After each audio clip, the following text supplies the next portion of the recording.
My name is Rose Watson, and I've been married for a decade, living separately from my mother-in-law who resides far away.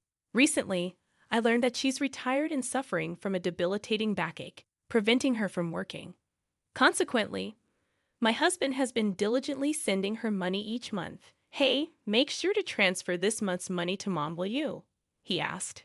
I assured him, "Sure, no problem. I won't forget." "Even if I forget everything else, thanks. That helps a lot. I appreciate it." My husband visits his mother at least once a month, assisting her with tasks she can no longer manage. However, on one occasion, he returned from her place agitated, suddenly accusing me. "What the hell have you done?" Perplexed by his sudden anger, I stared blankly as he continued accusing me. "All this time, I've been struggling to send her money, and you didn't care about my feelings. I told you to transfer $1,000 every month." "I did transfer it," I insisted. "I'm telling you it's not been transferred. Do you have any idea how hard it is to send that $1,000? "I understand. I've had to take part-time jobs and scrounge for money just for that," he retorted. "Knowing all that, why didn't you send it?" "I did send it." "Why are you saying this?" "Just calm down a bit," I urged. "How can I be calm when Mom is struggling because she doesn't get the money from me and has even started doing piecework?" he exclaimed. "But I definitely did send it." "Are you saying my mom is lying?" I questioned. "Then there's no way my mom would lie to me. You can't just make an assumption and then get mad when it's not true.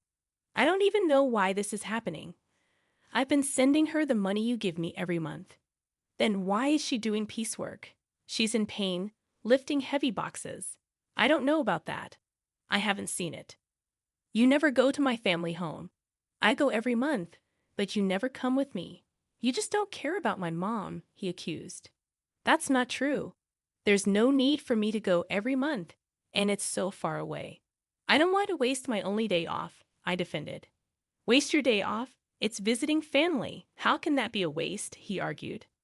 "Well, that's your family. You wouldn't think twice about it, but you don't go to my family's house, do you?" I responded. "Of course not. You married into my family, but I didn't marry into yours. You shouldn't say things like that. It only causes trouble," he countered. "You're the one causing trouble," I muttered to myself, wondering if he even realized what he was saying. Frustrated, I tried to escape to the kitchen, but he followed me, still angry. "Huh. I'm not running away. I just want you to calm down. Maybe we should have a coffee and talk this through," I suggested. "I don't need that. Give me back all the money I've been giving you to send to my mom," he demanded. "Why are you saying that? I'm your wife of 10 years. I've never lied to you. You should just believe me when I say I've sent it," I pleaded. "I bet you've been spending my money. What'd you buy? Where's the $1,000 going every month?" he accused. "If I had bought something, there'd be new things in the house, right? But there aren't. If it were clothes, there'd be new clothes, but there aren't. I haven't bought a single piece of jewelry since we got married." "I don't understand why you're accusing me," I defended. "Even so, you must be using it for something. Or maybe you're saving it for yourself, planning to leave me," he speculated. "Why would you even think of divorce?" "We have kids," I questioned, bewildered by the sudden turn in our conversation. "I would never entertain such thoughts. How am I supposed to know I can't trust someone who lies like you? Why won't you understand that I've been sending the money to your mom? Then why isn't it reaching her? I have no idea. Could you be sending it to the wrong place? No way. I have your mom's bank account number registered with a bank. Unless she changes it, there's no way that could happen. Then the only thing I can think of is that you're stealing it." "Stealing?" "Yeah, that's right. You're stealing my money, not sending it to my mom. That's it. I want a divorce. I can't be with a thief like you. Let's get divorced. It's clear you've been stealing the $1,000 meant for my mom every month." "Hold on. Why does it have to come to this? What about our kids?" "I don't care about the kids. I don't need a wife who makes my mom suffer." No matter how much I tried to have a rational conversation, my husband just couldn't stay calm. And to say he didn't care about our kids, I've been desperately trying to make him believe me, but it's been hours of getting nowhere. Then there's nothing else to be done. After 10 years together, thinking this, I quietly responded to his demand for divorce. All right, divorce it is. Kicked out by my husband, I left the house with our child. Make sure you file the divorce papers. Conveniently, he had already prepared the divorce papers, as if he knew this would happen. I never thought I'd have to sign something like this, but now there was no other choice. I left the house, went straight to the office to file the papers, and decided to stay at my parents' house for now. My child was shocked by the sudden turn of events, but all I could do was reassure them with empty words. It's going to be okay. Then, after settling down in a new place with my child, I got a call from my ex-husband, Mark. Something weird is happening. Out of the blue, Mark started talking as if we were still married. What do you want with me, a stranger? Now, I know we're strangers. You call me suddenly. Don't even ask about your child, and say something weird is happening. You sound much weirder, you know. Well, here's the thing. I've been sending the money to my mom myself, but she says it's not being transferred. Maybe you're not transferring it. That's impossible. I did it myself. I don't know about that. Maybe you're doing it unconsciously, or perhaps you only dreamed you did it. Don't compare me with you. Then don't call me. I'm not free to deal with this. You're working as usual. So, you're free. How much more will he belittle me? He must think I'm just sitting around doing nothing. My bank statement shows I sent the money. The money's been withdrawn, but my mom says she didn't receive it. What do you think that means? Maybe you sent it to the wrong person. Then where did I send it? I don't know. Maybe you're giving it to some other woman. That's ridiculous to me. It's ridiculous to even have this conversation, but Mark doesn't seem to think so. Anyway, I have nothing to do with it. Wait, that's too cold. You can't just cut ties so easily. I'm not cold. The moment you decided on divorce, you were out of my life. How can you cut ties so easily? A woman doesn't look back. What's the use of dwelling on the past? On you, it's a waste. I'm in trouble here, not my problem. Can't you at least listen to me? How utterly self-centered. All right then, start from the beginning. Tell me what's happening and what's going on. Well, it was the day I said I wanted a divorce, remember? I went to check on Mom at her house, right? I asked her why she was doing piecework, even though I send her $1,000 every month. She said she hadn't received any transfers, so she had to do piecework to get by. Now I get it.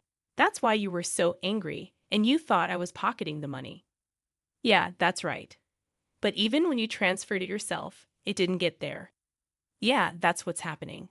So doesn't that mean it wasn't me? Well, I don't know about that. When you were in charge, maybe you were pocketing the money. That's awful. If that's what you think, then I'll go to your family's house myself. What are you going to do there? Maybe I'll find out something if I go. Yeah, maybe. So we ended up going to my husband's family house together for the first time in a while. When we got there, his sister was there. Oh, why are you here, Selena? I came back because I'm worried about Mom. What about your husband? We're divorced, just like Mark. Oh, so you divorced and came back to your family home? Yes, I did. When did you come back? 6 months ago. 6 months? Never mind that. Mom, is it true that you didn't receive the money I sent? It's true. It doesn't change the fact that the money wasn't received, whether both of you are here or not. But did you print out your account record in your bank book lately? Yes, I did. Just 2 days ago. Can I see the bank book? Sure, you can't show that. Why would you show a bank book to someone else? You're a stranger now. Why would you think she'd show you something so important? Are you out of your mind? But we can't know if the money really wasn't deposited unless we check. You don't need to see it. Then I'll look. I'm her son. It shouldn't matter. Fine, look. There's hardly anything in there anyway. My mother-in-law said this and then fetched the bank book from a drawer in the next room. But when we looked at the bank book, there were deposits and withdrawals. Look, Mark, there's a deposit from you here, and it was withdrawn the next day. That's quite punctual. Before this, even if you deposited it, it wasn't withdrawn immediately. I couldn't go to the bank much because of my back pain. I would wait until it was absolutely necessary, but since Selena came back, she's been going to the bank for me, which has been a big help. Ever since Selena returned, she's been the one going to the bank. The money was always withdrawn the next day, according to the bank book. Mark and I instinctively looked at her. What? I don't know anything about this, she said desperately. But from what we see here, it looks like you withdrew it, Selena. Mom doesn't go to the bank, and maybe someone else has Mom's card and is withdrawing the money every month. I don't have a card. I'm afraid of losing it, so I never made one, she replied anxiously. Tell the truth, Selena, Mark urged.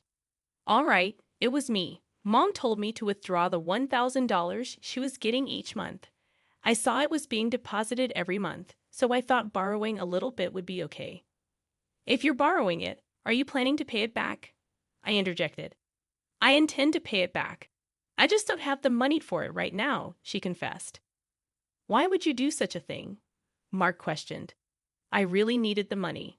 I only borrowed it because I had to. Besides, Mom's managing to get by. Isn't that fine? Selena justified. Were you that desperate for money? His mother softened her tone and asked. Then Selena completely changed her tone from her previous assertiveness, now playing the role of a pitiful victim. If that's the case, it can't be helped. Mark was kind enough to send the money. But this is an unavoidable situation. Yeah, if sister was in trouble, it's the family's job to help after all, Mark reasoned. Despite his rage and accusations towards me, Mark forgave his sister as if nothing had happened. Hey, I was called a thief over this, and now you're just going to let it go because it's your sister. It can't be helped. She said she's in trouble. That's fine for your money, but don't you have something to say to me? I challenged. Not really. No, not even an apology after all the horrible things you said to me. Why should I apologize? I don't see any need to. I was hurt by what you said, Mark defended.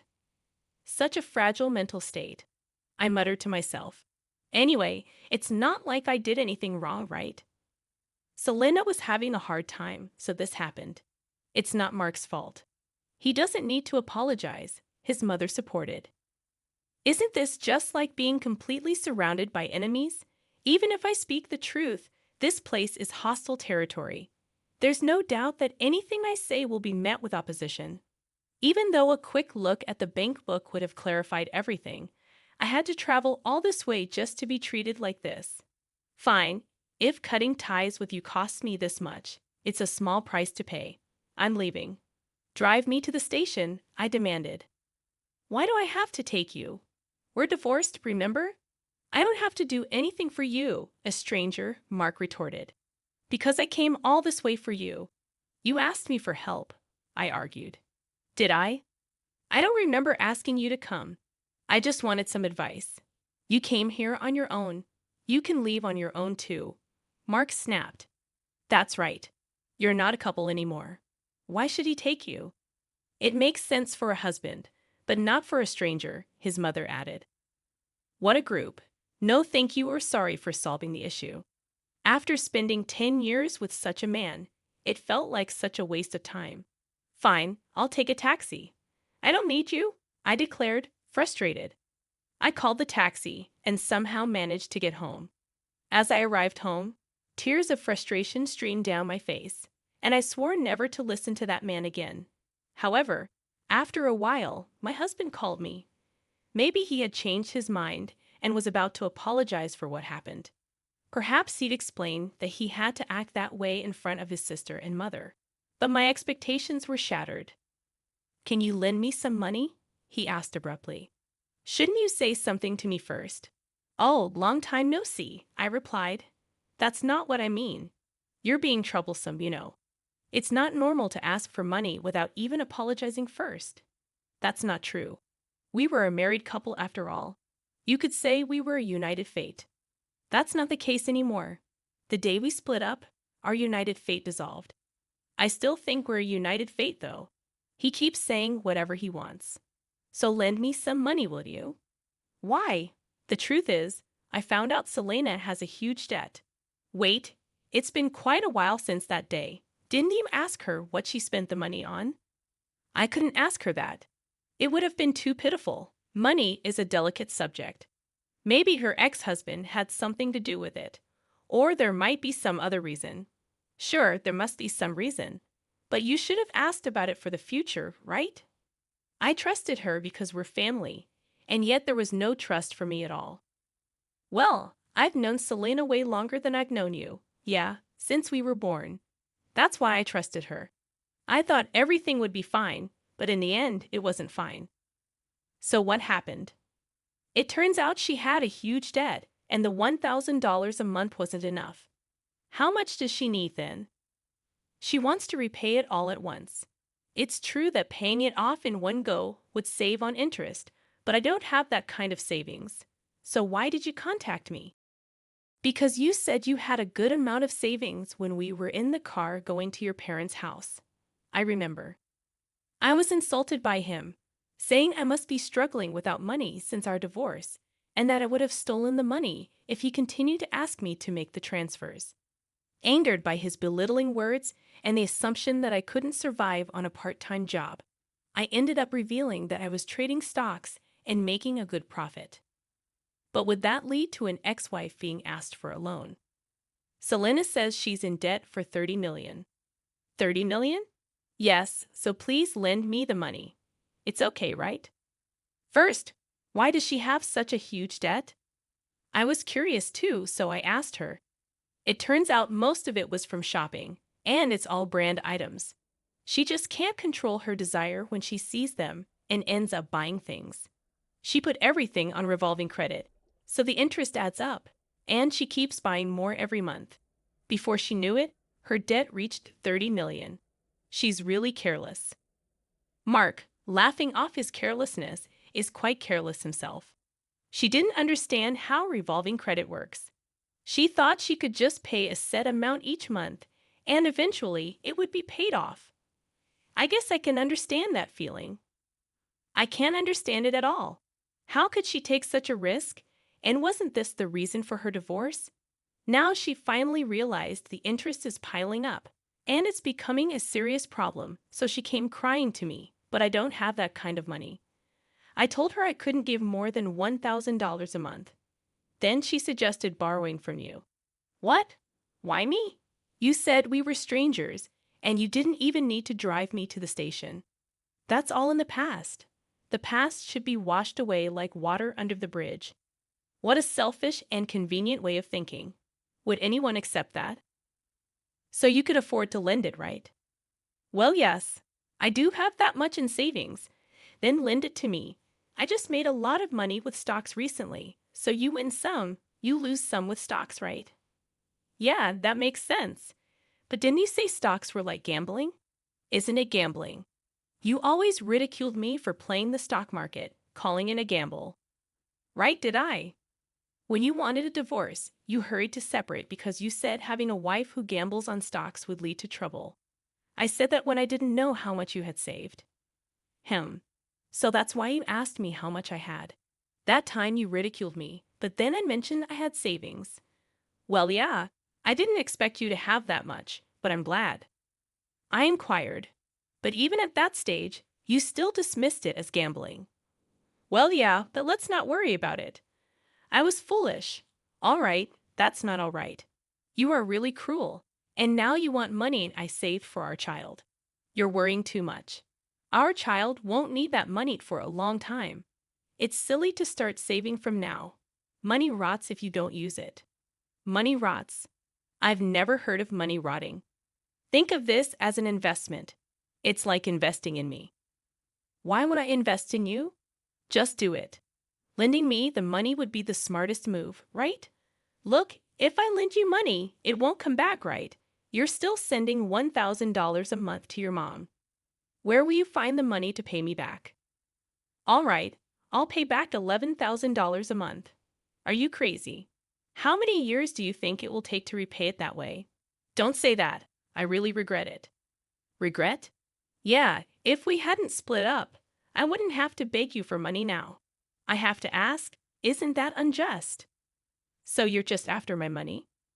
No, it's not like that. We don't have love, but we can rely on each other.